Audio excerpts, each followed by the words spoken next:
Hello my dear students, welcome back to my channel Shubham lecturer, myself Shubham Goswami. आज के इस video में हम पढ़ेंगे 12th फिजिक्स के एक बहुत ही इंपॉर्टेंट टॉपिक को, जो कि है गॉस के नियम का अनुप्रयोग। देखिए स्टूडेंट, गॉस के नियम के अनुप्रयोग जो हैं ये आपके बोर्ड एग्जाम के लिए बहुत ही ज्यादा इंपॉर्टेंट हैं और 5 नंबर वाले डेरिवेशन में इनके क्वेश्चन पूछे जाते हैं। ठीक है, तो टॉपिक बहुत इंपॉर्टेंट है और बहुत इंटरेस्टिंग है। मैं ऐसे आपको बताऊंगा ताकि आपके दिमाग में तुरंत सेट हो जाए और आप कभी ना भूलें। ठीक है, तो चलिए वीडियो को स्टार्ट करते हैं। इससे पहले मैंने आपको गॉस का नियम बताया था, ठीक है, और उसको मैंने प्रूफ करके भी बताया था कि भैया जो फाई ई होता है, ठीक है, वो क्यू अपान एप्सिलॉन नॉट के बराबर होता है। यही है गॉस का नियम। ठीक है, और इसको मैंने प्रूफ भी किया था कि आखिर कैसे phi E Q upon epsilon naught के बराबर होता है, तो उसको जाकर देख लीजिएगा, वो भी बहुत ज्यादा इंपॉर्टेंट है। ठीक है, तो इसको मैं इरेज करता हूं और यहां पर हम देखते हैं गॉस के नियम के अनुप्रयोग, एप्लीकेशंस ऑफ गॉसेस लॉ। देखिए इसको इस प्रकार से लिख दीजिएगा, गॉसेस लॉ, गॉसेस लॉ। ठीक है, तो गॉस के नियम के अनुप्रयोग क्या क्या है उसको हम जानेंगे। देखिए स्टूडेंट, गॉस के नियम के अनुप्रयोग जानने से पहले हमें एक टॉपिक जानना होगा। ठीक है, एक नहीं बल्कि 2 टॉपिक ऐसे हैं जिनको जानना होगा, तभी हम गॉस के नियम के अनुप्रयोग का जो डेरिवेशन है उसको सॉल्व कर पाएंगे। ठीक है, वो कौन सा टॉपिक है? देखिए, आवेश का रेखीय घनत्व, ये टॉपिक है, बहुत इंपॉर्टेंट है। आवेश का रेखीय घनत्व, ये हेडिंग है। अब देखिए नाम से ही स्पष्ट है, आवेश का रेखीय घनत्व यानी कि एक तार जो होता है, ठीक है, एक समान रेखा में जितने भी आवेश उपस्थित होंगे उसको हम आवेश का रेखीय घनत्व कहेंगे। जैसे इसका डेफिनेशन समझिए, यदि कोई आवेश Q लंबाई L की किसी रेखा पर एक समान रूप से वितरित हो तो प्रति एकांक लंबाई पर वितरित आवेश को आवेश का रेखीय घनत्व कहते हैं। मतलब समझे कि नहीं समझे? देखिए मान लीजिए ये एक समान लंबाई का एक तार है, ठीक है, ये एक समान लंबाई का एक तार है। अब देखिए स्टूडेंट, इस तार में बहुत सारे आवेश होंगे। जैसे मान लीजिए इसमें कौन से आवेश हैं? धन आवेश उपस्थित हैं, ये देखिए, ठीक है, इसके अंदर आवेश हैं। ठीक, तो इस सरल रेखा में, इस तार में कितने आवेश उपस्थित हैं, कितने क्यों उपस्थित हैं, उसी को हम कहेंगे आवेश का रेखीय घनत्व। ध्यान रखिएगा, एक बार डेफिनेशन फिर से समझिए। यदि कोई आवेश Q, मान लीजिए ये आवेश Q है, ठीक है, ये L लंबाई के किसी रेखा, मान लीजिए ये जो आपका तार है इसकी लंबाई L है, ठीक है, या कोई भी चीज है इसकी लंबाई L है, पर एक समान रूप से वितरित है। देखिए आवेश इसमें एक समान रूप से वितरित है, तो प्रति एकांक लंबाई पर, इस पूरे प्रत्येकांक लंबाई L पर जो वितरित आवेश होगा उसी को आवेश का रेखीय घनत्व कहेंगे। ठीक, समझ में आ गया? मतलब एक तार है, उस तार में बहुत सारे आवेश होंगे, ठीक है, अब उस तार में कितने आवेश उपस्थित हैं, इसकी प्रति एकांक लंबाई पर कितने आवेश होंगे, इसी को हम आवेश का रेखीय घनत्व कहेंगे। और आवेश का रेखीय घनत्व का फॉर्मूला क्या होगा? Lambda equal to Q upon L। ठीक, तो यहां पर हम लिखते हैं, इसे किससे प्रदर्शित करते हैं? इसे लैम्डा, ठीक है, लैम्डा तो आप लोगों ने नाम सुना होगा, इसे लैम्डा से प्रदर्शित करते हैं। ठीक है, प्रदर्शित करते हैं। प्रदर्शित करने का मतलब क्या होगा भैया? कोई खेल और नहीं दिखाते हम, ठीक है, मतलब ये होता है कि जैसे हम द्रव्यमान को यम से प्रदर्शित करते हैं, बल को यफ से प्रदर्शित करते हैं, वैसे इसको हम लैम्डा से प्रदर्शित करते हैं। किसको? आवेश के रेखीय घनत्व को। ठीक, समझ में आ गया? अब इसका फॉर्मूला क्या होगा, जल्दी बताइए, फॉर्मूला क्या होगा? तो देखिए लैम्डा इक्वल टू, हमारा फॉर्मूला हो जाएगा लैम्डा इक्वल टू, फॉर्मूला हो जाएगा Q upon L, Q upon L। ठीक है, ये आपका फॉर्मूला हो जाएगा आवेश के रेखीय घनत्व का, यानी कि प्रति एकांक लंबाई में उपस्थित आवेश की मात्रा को ही हम आवेश का रेखीय घनत्व कहते हैं। लेकिन ये तो भैया एक समान रेखा में उपस्थित था, यानी कि L लंबाई की L लंबाई की किसी रेखा पर एक समान रूप से वितरित था, तब तो ये आवेश का रेखीय घनत्व होगा। ठीक है, इतना समझ में आया? तो ये होगा। लेकिन अगर आपसे पूछा जाए कि भैया आवेश का पृष्ठ घनत्व क्या होता है, तब आप क्या कहेंगे? तो सिंपल सा है, एक समान पृष्ठ पर जितने आवेश होंगे उसको हम आवेश का पृष्ठ घनत्व कहेंगे, बस हो गया। समझ में आया? यहाँ एक समान रेखा में आवेश उपस्थित थे L लंबाई की रेखा में, तो इसको हमने आवेश का रेखीय घनत्व कहा। अगर यहाँ पर पृष्ठ होगा, जैसे ध्यान दीजिए, इसको मैं इरेज करता हूं, रेखीय घनत्व समझ में आ चुका होगा, ठीक, इसको मैं इरेज कर देता हूं। अब मान लीजिए कि एक समान रेखा है, ये एक पृष्ठ है, ठीक है। अब इस पृष्ठ में बहुत सारे आवेश उपस्थित हैं भैया, होंगे ही, पृष्ठ है तो आवेश तो होंगे ही, ठीक। ये देखिए, ये देखिए, ये देखिए, ठीक, कितने सारे आवेश हैं। तो ये एक पृष्ठ है, ठीक है। इसका एरिया मान लीजिए A है। अब इस एकांक क्षेत्रफल में कितने आवेश उपस्थित हैं, कितने क्यों उपस्थित हैं, इसी को हम कहेंगे आवेश का पृष्ठ घनत्व। यानी कि एक पृष्ठ पर उपस्थित आवेशों की मात्रा को ही हम आवेश का पृष्ठ घनत्व कहते हैं। यानी कि क्या लिखेंगे आप, देखिए यहां पर L लंबाई लिखा था हमने, यहां पर क्षेत्रफल A लिखेंगे। यानी कि किसी पृष्ठ, मान लीजिए यदि कोई आवेश क्यों किसी A क्षेत्रफल वाले पृष्ठ पर एक समान रूप से वितरित हो, तो प्रति एकांक क्षेत्रफल पर वितरित आवेश को आवेश का पृष्ठ घनत्व कहेंगे। बस हो गया, ठीक है। यहां पर लंबाई की जगह पर हम क्षेत्रफल ले लेंगे। समझ में आ रहा है? एक बार फिर से हम इसका डेफिनेशन बनाने का प्रयास करते हैं। देखिए, इसको हम लोग डिनोट किससे कहते हैं, पृष्ठ घनत्व को याद रखिएगा, ठीक है। पृष्ठ घनत्व को हम लोग डिनोट करते हैं पृष्ठ घनत्व, ठीक है।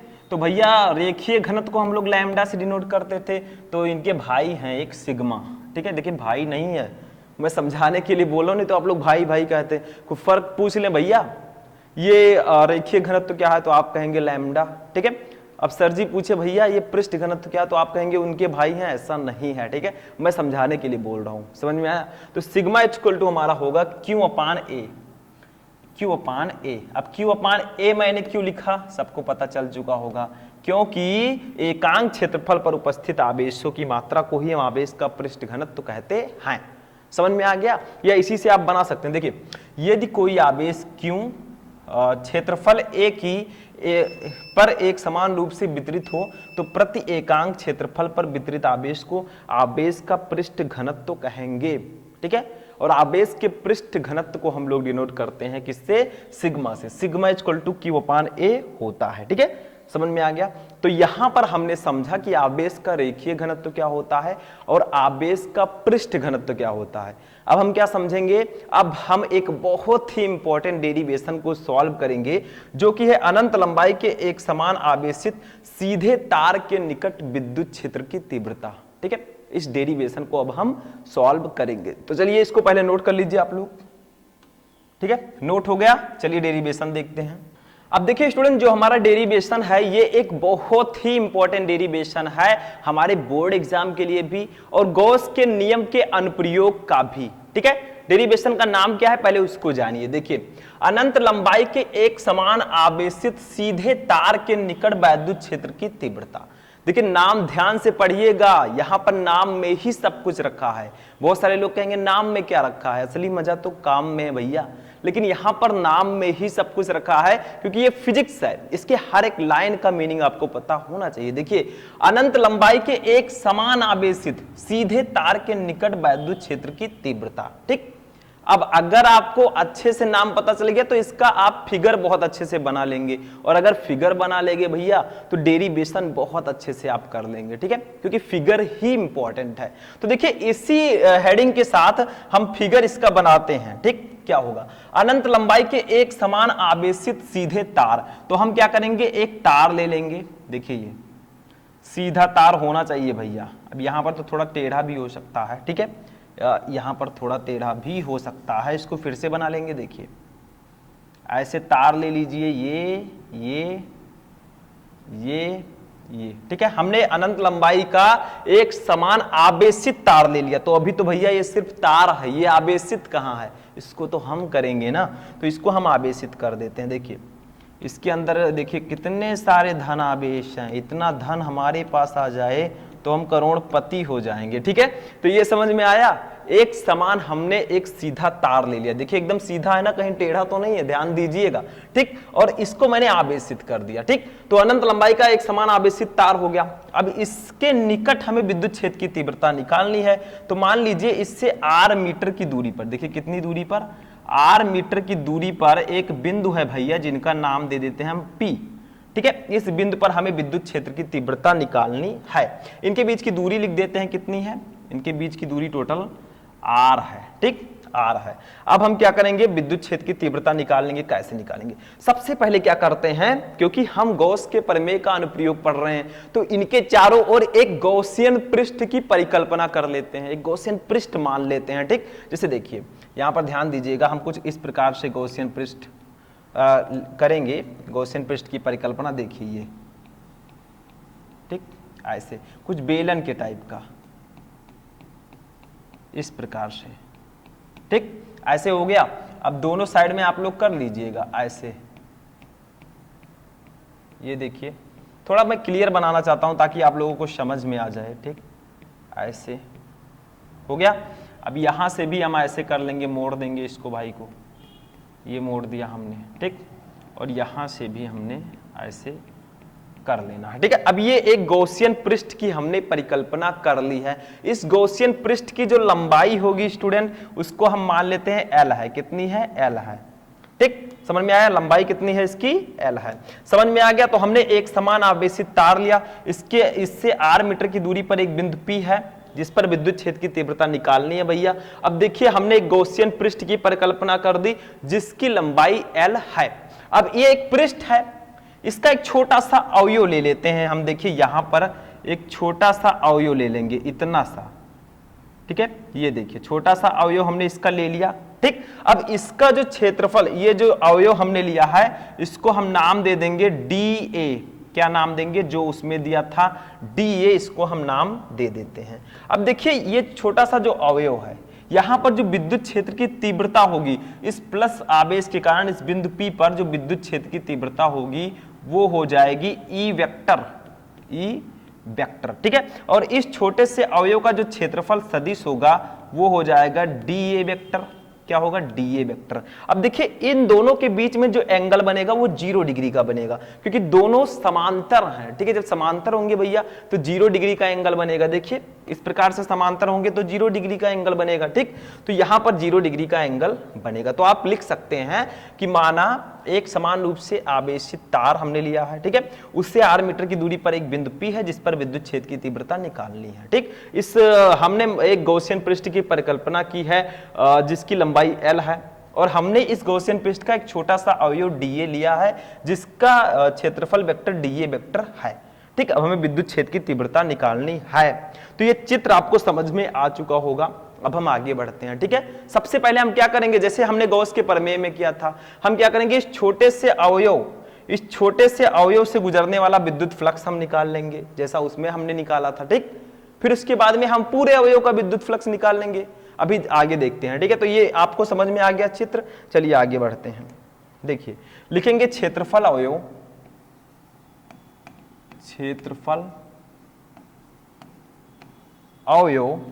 ठीक है, क्षेत्रफल अवयव dA से होकर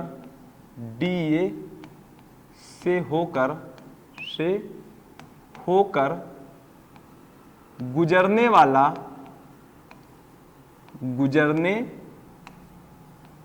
वाला वैद्युत फ्लक्स वाला, थोड़ा आप राइटिंग से अच्छे से लिखिएगा, ठीक है, वैद्युत फ्लक्स, ठीक है। तो क्षेत्रफल अवयव dA से होकर गुजरने वाला वैद्युत फ्लक्स पहले हम निकालेंगे, ठीक है। किसके लिए, जो क्षेत्रफल अवयव हमारा छोटा सा जो हमने अवयव लिया था, ठीक है। तो इसके लिए हम क्या यूज करेंगे, देखिए यहां पर ध्यान दीजिए, ये जो छोटा सा अवयव हमने लिया है dA, ठीक है, इससे गुजरने वाला हम विद्युत फ्लक्स निकालेंगे। तो देखिए विद्युत फ्लक्स को हम phi से डिनोट करते हैं, लेकिन यहां पर d phi e लिखेंगे क्योंकि छोटे से अवयव के लिए हम निकाल रहे हैं, ठीक है। तो d phi e equal to हमारा हो जाएगा E vector dot dA vector, ठीक, समझ में आया।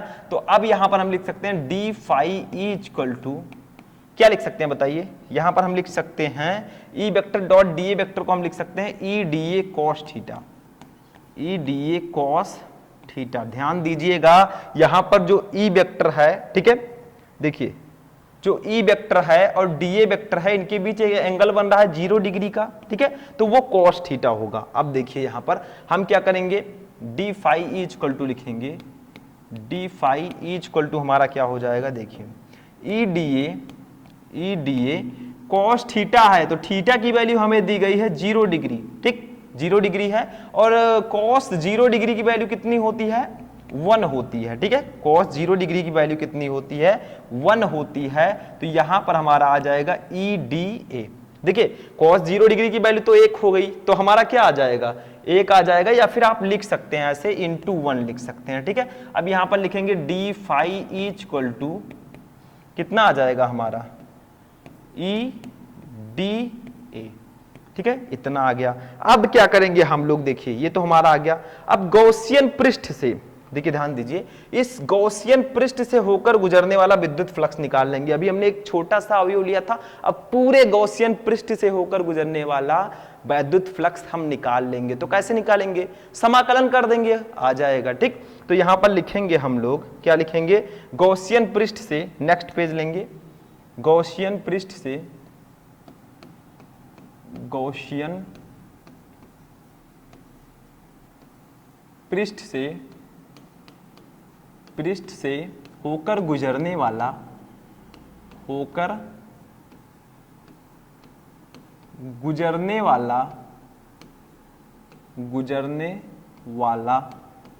वैद्युत फ्लक्स,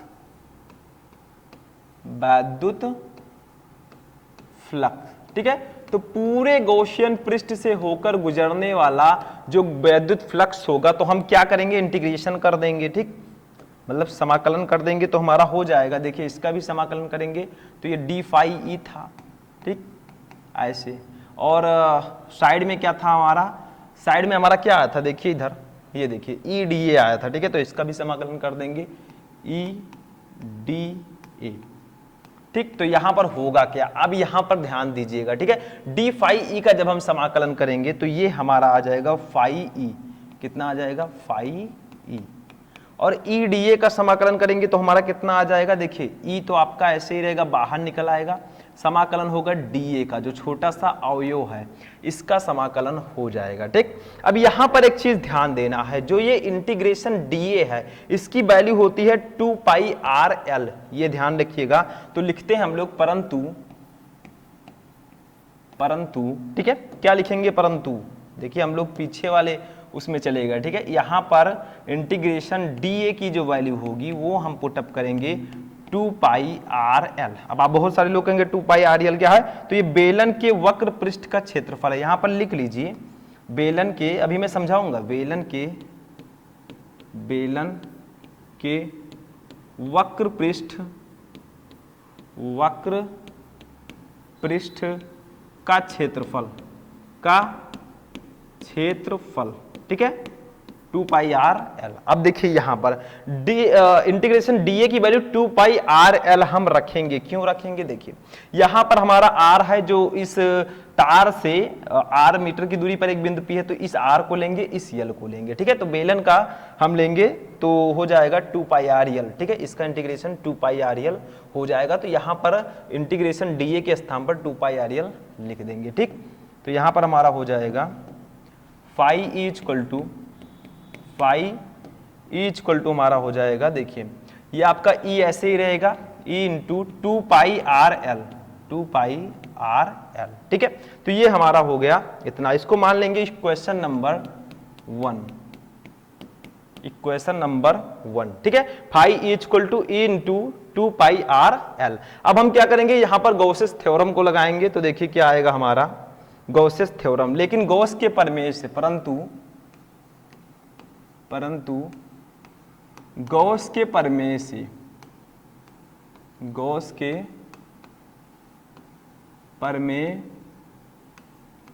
से, ठीक है। तो गॉसेस थ्योरम में मैंने आपको बताया था कि फाई इक्वल टू होता है Q अपान एप्सिलॉन नॉट, यानी कि किसी बंद पृष्ठ से गुजरने वाला वैद्युत फ्लक्स उस पृष्ठ द्वारा परिबद्ध कुल नेट आवेश Q का 1 अपान एप्सिलॉन नॉट गुना होता है, ठीक है। तो वही यहां पर हम पुट करेंगे, तो इसको हम क्या मान लेंगे, ये इसको मान लेंगे इक्वेशन नंबर 2। अब देखिए समीकरण 1 व 2 से हम क्या लिख सकते हैं, समीकरण 1 व 2 से, इक्वेशन 1 एंड 2 से, ठीक है, एंड 2 से ठीक, तो हम क्या लिख सकते हैं, देखिए साइड में देखिए इक्वेशन क्या है, phi E equal to E into 2 pi R L है, ठीक है, और इधर हमारा है phi E equal to Q upon epsilon naught. तो लेफ्ट हैंड साइड दोनों का बराबर है क्योंकि दोनों में फाई ई है, ठीक है, तो राइट हैंड साइड भी बराबर होंगे, तो हम राइट हैंड साइड को दोनों को अलग अलग लिख सकते हैं, तो लिखेंगे ई इंटू 2 पाई आर एल, ठीक है, तो राइट साइड भी बराबर होगा क्योंकि जब लेफ्ट साइड आपस में बराबर है, सेम है, तो राइट साइड को भी हम बराबर लिख सकते हैं, तो E into 2 pi R L equal to Q upon epsilon naught, ठीक है, तो ये हमारा इतना हो जाएगा। अब यहां से हमें निकालना है विद्युत क्षेत्र की तीव्रता, क्योंकि हमें ई निकालना है, तो ई को हम इधर ही रहने देंगे, बाकी भैया लोग को साइड में ले आएंगे, ठीक है, तो यहां पर हो जाएगा Q upon epsilon naught into 2 पाई, देखिए यहां पर क्या होगा, ये 1 अपान के पदों में आएगा क्योंकि उधर मल्टीप्लाई में है तो इधर डिवाइड हो जाएगा क्योंकि साइड चेंज हो रहा है, ठीक है, तो यहां पर हो जाएगा 2 पाई आर एल, ठीक है, इस प्रकार से हो जाएगा। अब इसको सॉल्व कर लेते हैं थोड़ा सा। देखिए यहां पर एक चीज और ध्यान दीजिए, मैंने आपको बताया था कि आवेश का रेखीय घनत्व लैम्डा इक्वल टू होता है Q upon L, Q upon L, यानी कि प्रति एकांक लंबाई पर उपस्थित आवेश की मात्रा को ही हम आवेश का रेखीय घनत्व कहते हैं, ठीक है, तो ये lambda equal to Q upon L होता है। तो हम यहां पर करेंगे क्या, देखिए यहां पर क्यू के जगह पर हम रख देंगे इस वैल्यू को, ठीक है, क्यू इक्वल टू क्या होगा यहां पर, क्योंकि lambda equal to Q upon L, तो क्यू इक्वल टू इस लैम्डा में एल का मल्टीप्लाई हो जाएगा, तो Q equal to lambda L हो जाएगा, ठीक है, तो यहां पर अब हम वैल्यू को रख देंगे, तो हमारा आएगा ई इक्वल टू क्यू के जगह पर हम रख देंगे लैम्डा एल अपान नीचे एप्सिलॉन नॉट है, इसको ऐसे रहने देंगे, into 1 upon 2 pi R L. समझ में आ रहा है, कोई प्रॉब्लम नहीं, क्योंकि मैंने आपको स्टार्टिंग में ही बताया था कि जो आवेश का रेखीय घनत्व तो लैम्डा होता है वो क्यू अपान एल के बराबर होता है, तो Q equal to lambda L हो जाएगा, तो यहां से एल से एल हमारा कैंसिल हो जाएगा, देखिए नीचे भी एल है ऊपर भी एल है, तो दोनों को हम कैंसिल कर देते हैं, अब बाकी को साइड में लिख देता हूं, ठीक है, जो बचा है यही हमारा आंसर आएगा एक्चुअल, ठीक, तो इधर साइड में लिखेंगे हम ई इक्वल टू, बचा क्या हमारा ई इक्वल टू, देखिए इसको हम क्या लिख सकते हैं, ध्यान दीजिए, ये 2 पाई एप्सिलॉन नॉट को इकट्ठा कर लेंगे, इसको इधर ले आएंगे, तो हो जाएगा 1 अपान 2 पाई एप्सिलॉन नॉट, ठीक है, एप्सिलॉन नॉट इनटू, देखिए लैम्डा आपका है ऊपर ऐसे ही रहेगा, अपान ये आर है तो आर ही रहेगा, ठीक है, तो ये आपका आ गया E equal to 1 upon 2 pi epsilon naught into lambda upon R, ठीक है। आप चाहे तो इसको भी न्यूटन प्रति कूलाम लिखकर इतना भी आंसर लिख सकते हैं, देखिए न्यूटन, क्योंकि विद्युत क्षेत्र की तीव्रता का मात्रक हो जाएगा न्यूटन प्रति कूलाम, क्योंकि E equal to F upon Q naught होता है, तो मात्रक यही होगा, ठीक है, तो ये आपका हो गया न्यूटन प्रति कूलाम। अगर इसको दूसरी तरह से लिखना चाहें तो आप क्या करेंगे, देखिए इसको कहीं कहीं ऐसा देखने को मिलता है कि 2 लैम्डा अपान आर होता है, तो इसको क्या करेंगे, ऊपर हम 2 से और नीचे 2 से मल्टीप्लाई कर देंगे, आ जाएगा वही सेम, ठीक है, तो ई इक्वल टू देखिए 1 अपान नीचे मल्टीप्लाई करेंगे तो 2 पाई एप्सिलॉन नॉट क्या हो जाएगा, 4 पाई एप्सिलॉन नॉट हो जाएगा, ठीक है, देखिए ऐसे कर देते हैं समझाने के लिए, 2 पाई एप्सिलॉन नॉट है इनटू लैम्डा अपान आर है, क्या करेंगे ऊपर 2 से मल्टीप्लाई कर दिया हमने, नीचे 2 से मल्टीप्लाई कर दिया, वैसे लिखना कोई जरूरी नहीं है लेकिन ऐसे भी आप कर सकते हैं, ठीक है, तो ई इक्वल टू हमारा हो जाएगा ई इक्वल टू, क्योंकि हमें 2 पाई एप्सिलॉन नॉट को हम 4 पाई एप्सिलॉन नॉट के पदों में लाना चाहते हैं, तो 2 का 2 पाई एप्सिलॉन नॉट से मल्टीप्लाई होगा तो 1 अपान 4 पाई एप्सिलॉन नॉट हो जाएगा इनटू 2 लैम्डा अपान आर। अब 2 लैम्डा मैंने क्यों लिखा, क्योंकि लैम्डा का 2 से मल्टीप्लाई होगा, ठीक है, न्यूटन प्रति कूलाम, न्यूटन प्रति कूलाम विद्युत क्षेत्र की तीव्रता का मात्रक, ठीक है, न्यूटन प्रति कूलाम, और ये हमारा हो जाएगा डेरिवेशन, ये एकदम प्रूफ हो चुका है, ठीक है, ये प्रूफ हो चुका है, E equal to 1 upon 4 pi epsilon naught into 2 lambda upon R. तो आप कह सकते हैं कि अनंत लंबाई के एक समान आवेशित सीधे तार के निकट वैद्युत क्षेत्र की तीव्रता का जो फॉर्मूला होगा वो होगा E equal to 1/4 pi epsilon naught into 2 lambda upon R. ठीक है, डेरिवेशन तो समझ में आ चुका होगा। पहले हमने क्या किया, एक तार लिया, ठीक है, आवेशित तार, उससे r मीटर की दूरी पर एक बिंदु P थी, इस पर विद्युत क्षेत्र की तीव्रता निकालनी थी। फिर हमने एक गॉसियन पृष्ठ की परिकल्पना कर ली जिसकी लंबाई L है। ठीक है, अब देखिए ये छोटा सा अवयव, इस गॉसियन पृष्ठ का एक छोटा सा अवयव हमने लिया dA, इसका जो क्षेत्रफल सदिश होगा वो dA वेक्टर होगा और विद्युत क्षेत्र की तीव्रता जो होगी वो E वेक्टर होगी। ठीक है, अब सबसे पहले हमने छोटे से अवयव के लिए या छोटे से अवयव से होकर गुजरने वाला विद्युत फ्लक्स हमने निकाला। ठीक है, छोटे से अवयव के लिए हमने निकाला तो हमारा आया d phi E equal to E D A. उसके बाद हमने क्या किया, पूरे पृष्ठ के लिए, देखिए छोटा सा अवयव था, अब गॉसियन पृष्ठ के पूरे पृष्ठ के लिए अगर आपको निकालना था तो इसको आपको इंटीग्रेशन करना था। ठीक है, जो छोटा सा अवयव था उसके लिए जो हमने विद्युत फ्लक्स निकाला था उसी का इंटीग्रेशन कर दिया हमने, तो हमारा आया phi E equal to E into 2 pi R L. ठीक है, फिर हमने गॉस का प्रमेय यहाँ पर लगाया, लेफ्ट हैंड साइड दोनों बराबर थे, राइट को मैंने राइट को लिख दिया और उसके बाद में जो हमारा डेरिवेशन हुआ, जो फॉर्मूला आया वो E equal to 1/4 pi epsilon naught into 2 lambda upon R newton प्रति कूलम। ठीक है, तो आज का ये डेरिवेशन यहीं पर फिनिश होता है। इसके बाद हम गॉस के नियम का दूसरा अनुप्रयोग लेकर आएंगे। ठीक है, वो भी बहुत ज्यादा इंपॉर्टेंट है, तो इसको आप लोग समझ गए होंगे। नहीं समझ में आ रहा भैया तो दोबारा वीडियो को देखिए, क्योंकि ऐसे टॉपिक आप बिल्कुल भी मिस नहीं कर सकते जो बोर्ड एग्जाम में हमेशा आते रहते हैं। ठीक है, आप प्रीवियस ईयर पेपर उठाकर देख लीजिए, ये सब डेरिवेशन हमेशा आते रहते हैं भैया, ट्रेंडिंग में चल रहे हैं। ठीक, तो आज का ये वीडियो यहीं पर फिनिश होता है। कैसा लगा आपको ये वीडियो? तो चलिए मिलते हैं नेक्स्ट वीडियो में नेक्स्ट टॉपिक के साथ, तब तक के लिए जय हिंद।